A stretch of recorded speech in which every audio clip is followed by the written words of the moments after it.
नमस्कार, मी ॲडव्होकेट मुक्ताई पवार आणि आजच्या या महत्त्वाच्या व्हिडिओमध्ये तुम्हा सर्वांचं मनपूर्वक स्वागत करते।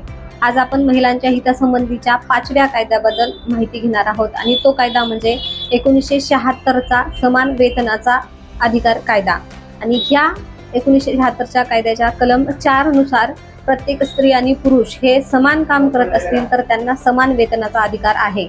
मग स्त्री आणि पुरुष हे सारखंच काम करत असतील तर त्यांना सारखाच पगार देणं ही झाली समानता, असे या कायद्यामध्ये मेन्शन करण्यात आलेला आहे।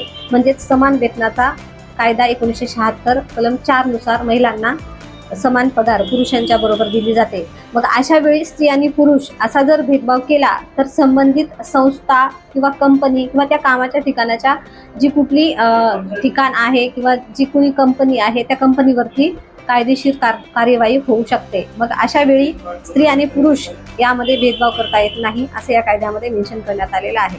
थँक्यू।